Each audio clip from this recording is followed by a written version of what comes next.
Next time on a very spooky fine dining podcast, the season 1 finale, TGI Fridays the 13th. Oh, you betcha, pineapple's gonna hit the fan as Michael's son Juicy, or in this episode, Juice's son Voorhees, goes on a murderous rampage, and no one is safe. It gets real spooky, it gets real bloody, and not everyone's gonna make it to the end of the episode. Who will live, who will die? Listen to Fine Dining, the search for the most mediocre restaurant in America, break down a trip to TGI Fridays based on the atmosphere, the service, and the food, and try not to be scared to death. Hear the thrilling finale of Fine Dining, Wednesday, October 25th, wherever you get your podcasts.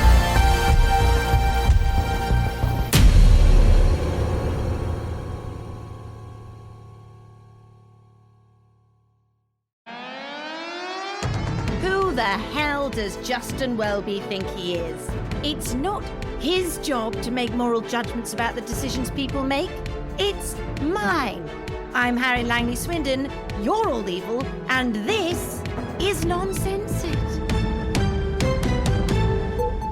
Hello and welcome to Non-Censored, the podcast that wraps up all the best bits from my very real daily radio show into one easy-to-digest highlights package. I'm joined as ever by my producer Martin. And what a show we have this week, Producer Martin, eh? Yes, indeed. We have Donald Trump's lawyer on to talk about his legal troubles. We had a former councillor on to do some post-local election analysis. We had Eshaan Akbar back on ApologyWatch. And we spoke to the Met about the unfortunate arrests at the coronation. As ever, there's so much we don't have time to include. For example, just like The Mirror, we chose to read out an apology to Prince Harry on the radio show this week. Well, it wasn't really a choice, but it was agreed that we would do that. We chose to enter into that agreement, though, just like Fox News chose to pay Dominion $758 million. Anyway, that agreement didn't say anything about the podcast, and it was rather long and wordy, blah, blah, blah, blah, hacked phones, blah, blah, blah, so we're not including it here.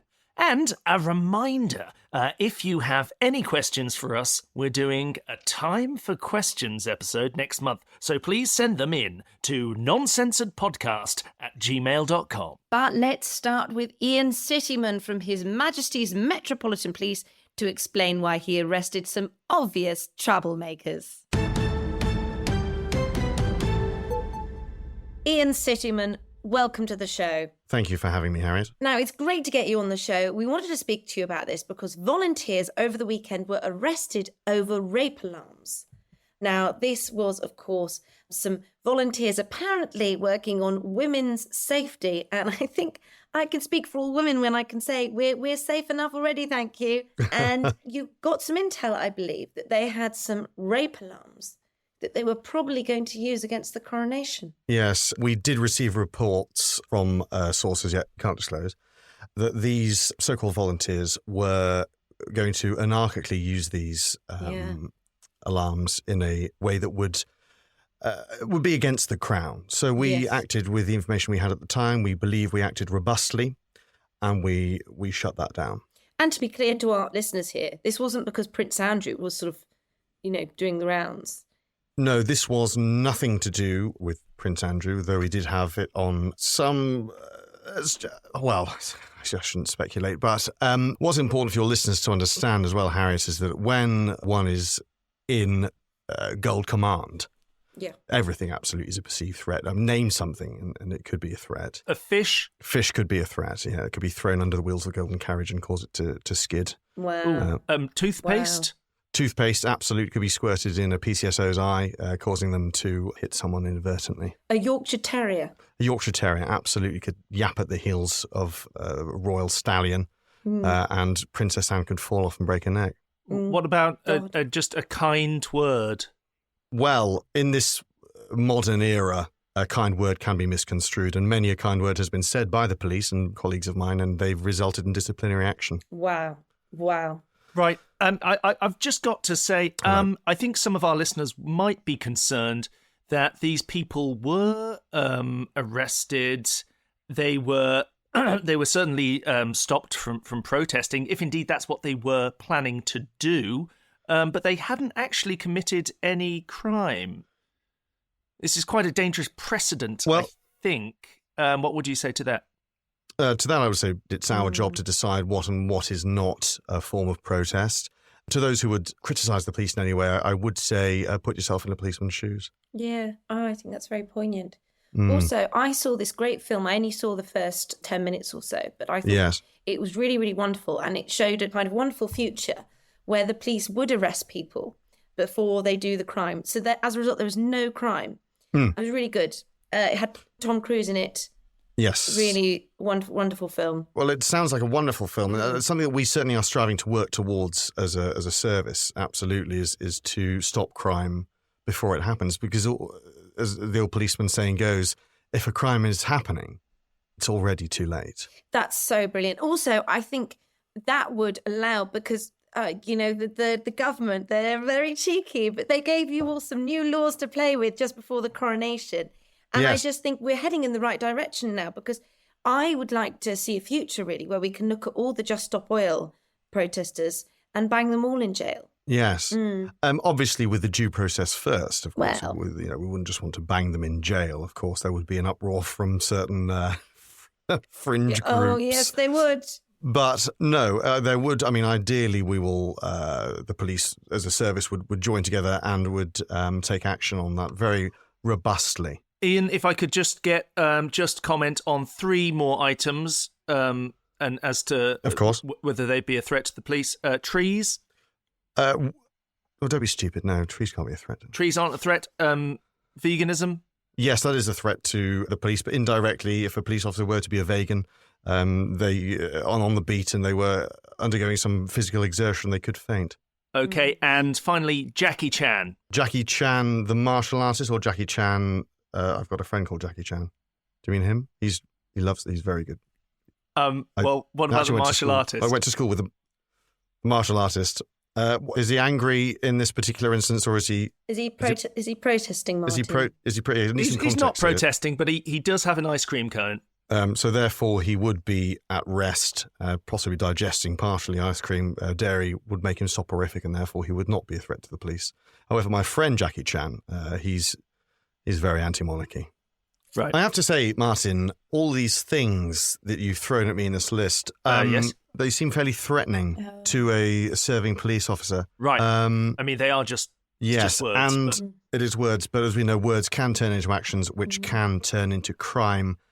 So I'm going to have to say, Martin Langley-Swindon, you do not have to say anything, but it may harm your defence if you do not mention when questions something which you later rely on in court. I'm being arrested. You say may be given in evidence. You can't arrest me. Yes, you're being arrested, Martin. I'll be sending 2 officers around to get you shortly. Are you even allowed to arrest someone over locking you up? Martin, don't use your phone call on me. I haven't got time. Do not resist, Martin. Do not resist. Now, following that apology, we had to get Eshaan Akbar's rating of it and others in his regular ApologyWatch segment. Well, we didn't have to. You're right, but I wanted to, because dredging up awful things people have said and done in an inflammatory way is very good for ratings.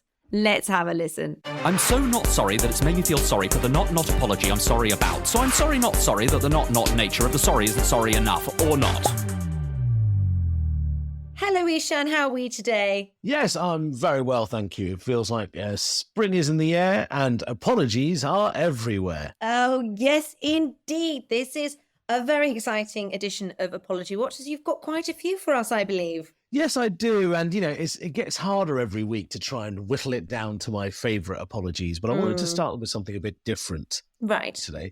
The first, I wouldn't say quote-unquote apology, is less of an apology and more of a regret.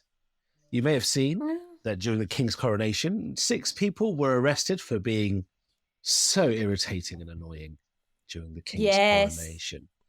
And the Met Police issued a statement of regret that they took these people away from their ability to protest and join the other protesters. Now, personally, I think that's better.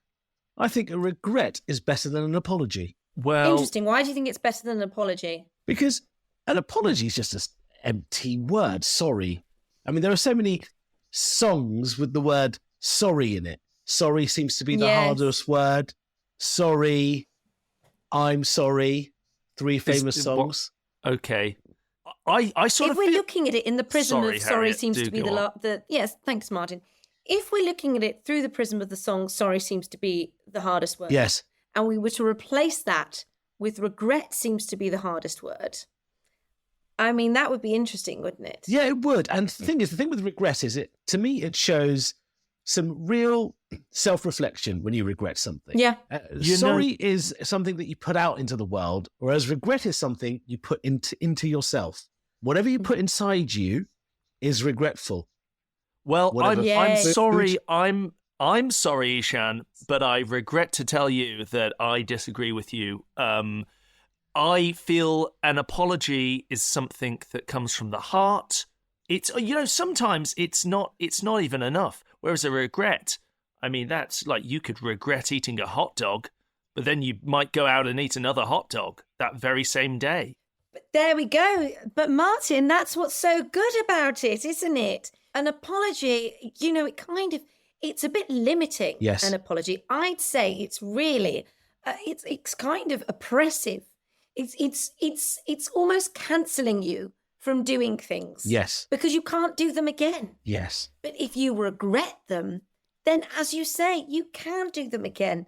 So everyone's happy. You're getting to let people know that you feel a bit bad, but you're still allowing yourself the freedom, and we should all be free. Yeah. We should all be free. Freedom of speech, freedom of regret. Freedom of regret. Freedom of protest. Well, Martin, depends on the protest, doesn't it? So that's the first story. Moving on then. Yes. Despite what I said about regret, the Met Police have recently issued an apology. My goodness, their apology department must be incredibly busy.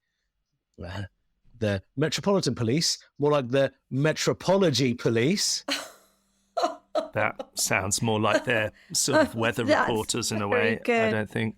That is very clever. That is a very clever play on words. Thank you very much. They've issued an apology because Daniel Morgan was found in 1987, was found with an axe in his head in the car park of a pub in Sydenham, southeast London. And the Metropolitan Police has to issue an apology for not disclosing documents relating to the murder of this detective, which they say was found in a locked cabinet at its headquarters. Now, this is something I think you should apologise for. Mm-hmm. But by the same token, I also understand. I've tried to get into cabinets that if you don't have the key, you don't have the key. Yes. I once, after a 3-nighter out in Clapham, I came home. Clapham? Yeah. 3-nighter in Clapham? Yeah, I had a lovely time. 3-nighter in Clapham? Yeah. I just want to be very clear on that. 3-nighter in Clapham. In what? Where did you go? We went to Clapham Junction, Clapham North, Infernos. and Clapham Common. Is that the... Oh, okay, the 3 main Claphams. Right, yeah, no, the sure. 3 main Claphams. So I came home after 3 nights and I'd lost my keys. And, I just waited until a member of my family came back, and that was 2 weeks. Well, you waited outside your house for 2 weeks after a 3-nighter in Clapham? Yeah. Actually, this is an interesting story because, of course, the Met Police waited quite a number of years before opening the cabinet for the documents. So I can just see, I have a bit of empathy for understanding that this can happen. If a cabinet is locked, you might feel a bit embarrassed to ask people to open it because you should have the key. Yeah. One would hope that the police would not withhold evidence due to embarrassment. What was their apology, Eshaan? What did they say? So they said that this failure was unacceptable and deeply regrettable, which to me sounds like an apology. Yes, because it's deeply regrettable. Deeply. They don't regret, it's deeply regrettable. Within the depths of their soul. Like it's so deep. Not quite sorry, but deeply. Deeply regrettable. Deeply regrettable. Yes. But not sorry. Still not sorry. Yeah. I mean, sometimes an apology regrettable. is nice to receive. For example, if you were the family of someone that might have been murdered, sorry might be. That would be nice. Be nice, wouldn't it? But also, the police are basically saying, "Not on my watch." That's what it says to me. Yeah, exactly. I mean, it was on. It wasn't on my watch. It was. Do you know what? I'm sorry, I'm thinking about this. It's a bit like I feel deep regret. Yes. That all of my direct ancestors were slave traders. Yeah. But am I sorry? No, I wasn't there. You weren't there, Right. absolutely. And that's the thing. The thing with families is they can be hysterical, can't they? They can. They really can. And you can't find stuff when people around you are screaming. Have you ever dropped a phone on a tube carriage that is overfilled and it's been stuck and people start screaming because they can't breathe and they try to break the windows? Good and Lord. then you can't find it because everyone's screaming. Is that what happens on your three-nighter in Clapham? Clapham North. Maybe it was a dream. I can't remember. Let's move on to an apology number 3. But I do want to say, Eshaan, that maybe you should try and piece together this 3-night bend. Yeah, I seem to get flashbacks every so often. Anyway, apology number 3. Yes, well, this one is very, very interesting. I think you'll like this. And Right. if I may, Harriet, I would ask for your permission to have some dramatic license as I talk to you about this. Oh, how exciting. Would you like Yes, would you like a little sound bed? I could put together some kind of delightful backing score. dramatic music? Yeah. Yeah, sure. Perhaps you can, consider it as I talk about it and then see what you can do because, Okay, Martin, if there's one thing I have faith in you in, it's your ability to edit Produce. things. Edit. Right, yes, that too. Yeah, sure. This involves 2 of our allies, Italy and France, both famous for their food, their culture. Yes, and they're lovers. Yep, they're lovers. And generically, their view on anybody who isn't Italian or French. Okay, Now, right. The Italians are saying that France must apologise to end a dispute over what Rome considers insulting remarks, particularly around its handling of immigration, Italy's foreign minister said. He's the Italian foreign minister, Antonio Tajani. Antonio Tajani. He's called off a visit to Paris because he said the French Interior Minister, Gérald Darmanin, said, is that okay? Italy's Prime Minister has been unable to solve the migration problems on which he was elected. Now, this is a criticism of Italy's slightly right-wing Prime Minister and how she's dealt with immigration, and according to the French, they haven't dealt with it properly. I would imagine the scenario to go something like this. The French going, the foreigners, you have not dealt with it the way that you said you would. And the Italians saying, Mamma mia, you cannot talk to us like this. Oh, Mario. I don't think that's very, they say Mario very good, unless Eshaan. I didn't know you could speak other languages. Yeah, I can, Mario. I'm not sure whether we need to sort of start issuing our own apologies at the end of each Apology Watch, because I think we may have offended quite there a lot are no of reasons people. to apologize if you are just stating the fact. And no, it is not the fact. And let's not forget the most favourite song about apologies, Je ne regrette rien. Oh, je ne regrette rien. Oh. Right. Okay. Haven't heard that version of it. Anyway, thank you very much. You're welcome. That's been a wonderful, wonderful trio of apologies. And I'd like to say to you both that I regret nothing. Merci beaucoup. Grazie, prego. Okay, I'm just gonna cut most of this, I think. I'm so not sorry that it's made me feel sorry for the not apology I'm sorry about. So I'm sorry not sorry that the not nature of the sorry isn't sorry enough, or not. Now, you probably don't remember this, but last week there were some local elections. They obviously don't matter, certainly not now we've got a new king. But to talk about them anyway, we were joined by Margaret Nutter, who was, until Friday morning, a councillor for Pigbury District in Bolton. Let's take a listen. Margaret, thank you for coming on the show. Oh, thank you very much, Harriet. It's fantastic to be here. Thank you so much. How are you feeling? Oh, absolutely overjoyed and elated. And really? Yes, well, of course. I mean, this has been fantastic news. The local elections couldn't have gone better for us, really, could they? Well, Margaret, I'm going to stop you there for any confused listeners. You did lose your seat, I believe. Yes, I did. And that is exactly how it was supposed to go. This was exactly what we'd been planning on right from the very beginning, as I'm sure you're aware. This is terrible news for Keir Starmer. Oh, brilliant. Really. And how, I mean, I'm sure you're right, but how exactly? I feel like we have gone and manoeuvred the Labour Party exactly where we want them right now, because this is precisely the sort of situation where they can't possibly win. I mean, we let them run a few councils, we let them have a few more seats here and there across the country, and, people will see exactly what sort of dangerous, left-wing, woke, quasi-Soviet organisation they are. Sorry, just a quick follow-up question. That if you give the Labour and the Lib Dems and the Greens and the Independents as well an opportunity to run councils, what happens if they do a better job than the Conservatives? Is that not... Martin! What are they going to do? Spend money on things that people want? Grow up, Martin. Martin, that's very silly. Oh, dear. I just think... You told me it was funny, Harriet. I'd not seen it before, but yes. Yes, he can't see. It's so funny. I'm the Labour Party. I'm going to spend money on roads. It's just a thought. I know there's quite a lot of food bank usage that maybe they... But no, it's... Well, that they maybe, reduce putting good people out of work? I don't think so, Martin. Right. Yes. Next you'll be saying they're, I don't know, going to put back the youth centres or something. It's just too silly. It's too silly.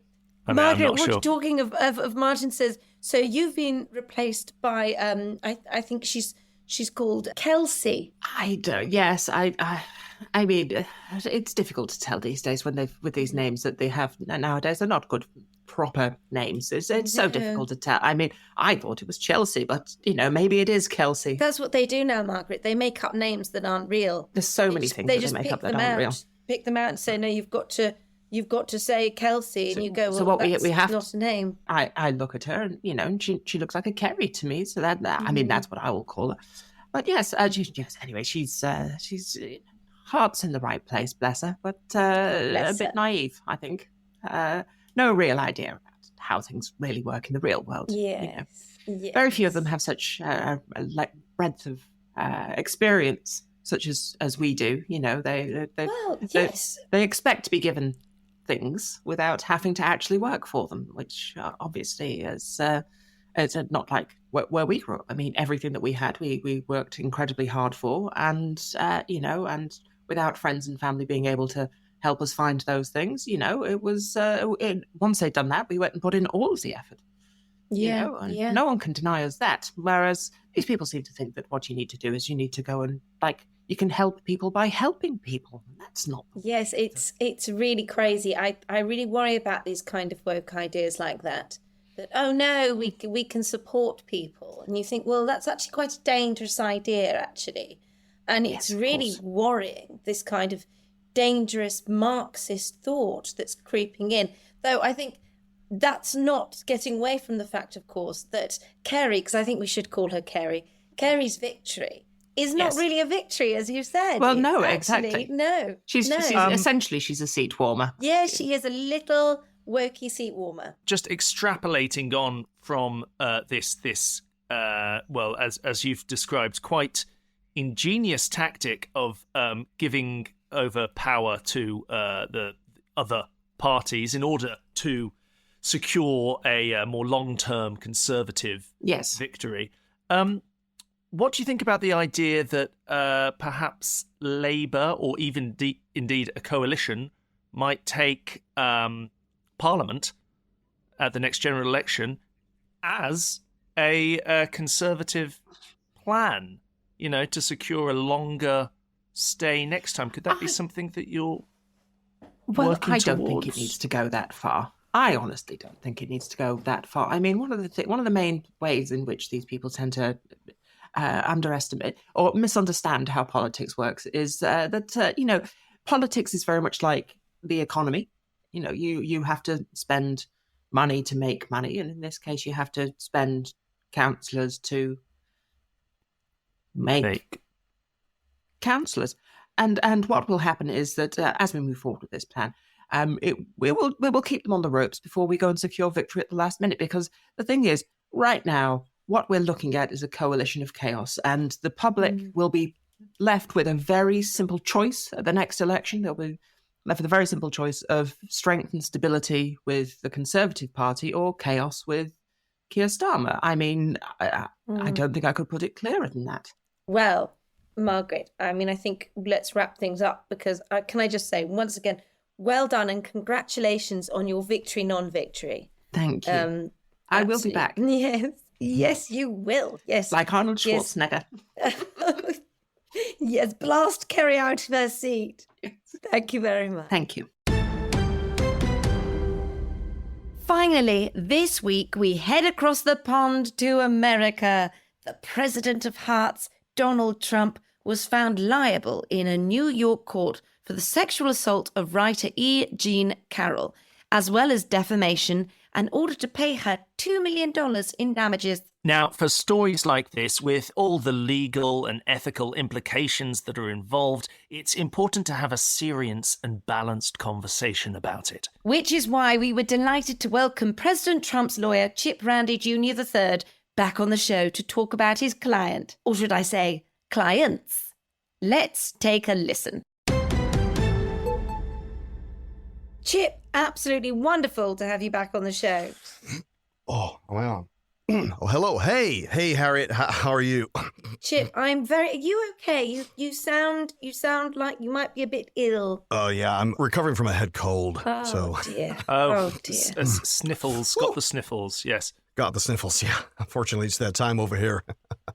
Now, Chip, we wanted to get you on. You have been defending Trump. We want to talk about the latest case, the E. Jean Carroll case. Now, the jury have found Trump sexually abused her, and he's had to hand over quite a bit of money. Sure. Well, it's not that much money. It's pocket change for Donald, right.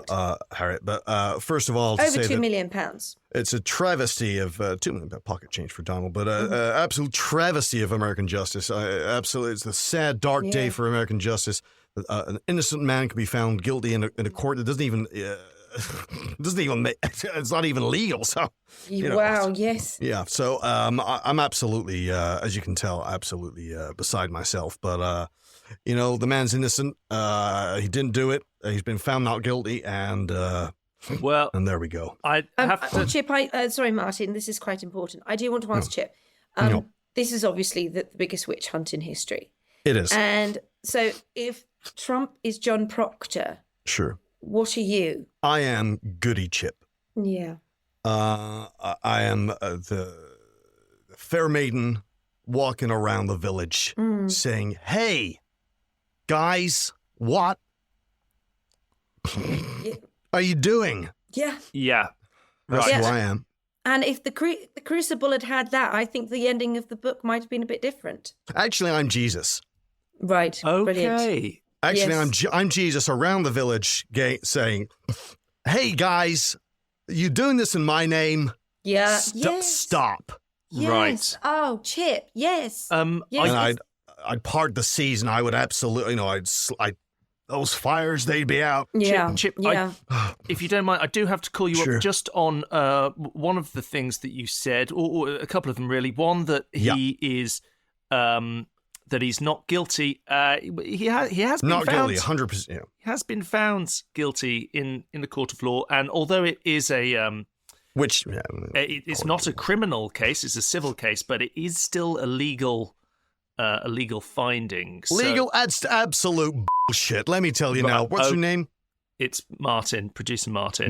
Producer Mark. Yeah, sure. Right. Sure. Yeah, that's absolute shit. Right. Let me tell you, that's not even a real court. That's a New York court.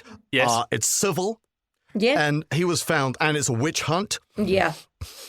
And he was found not guilty on all counts. Yes. And he was ordered to pay pocket change to shut this woman up. Mm-hmm. Right. And that's what it was. This leads us to... hang on. I need to take a call. Hang on. I need to take a call. Hang on. Okay. Yeah. Chip. This sure. is Santos? Santos. Yeah, I'll take him on. Sure. Oh, I think we might have some developing news here. 10 mil. Sure. Yeah. I'm in middle. Yeah. Okay. See you, Mom. Now I'm going to make a wager there. I think that was about your other client, George Santos. Yeah, my mom just told me. Sorry, my manager just told me. I've just been signed to take on Santos. Apparently, something's going down.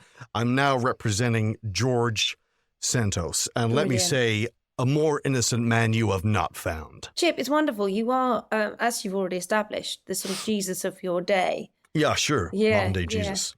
Going around saving all these poor men. And smiting those, coming down with holy fire upon those who would say that these innocent, beautiful men are guilty. Yeah. And do you know what it is? It's undermining democracy. It's undermining what the people want. It is. I mean, we're pretty much in Nazi Germany right now, can I just say, over here in the US of A. And it's absolutely, all these poor men are being victimized, and I am here, my orb in one hand, my scepter in another, and I'm saying, be gone.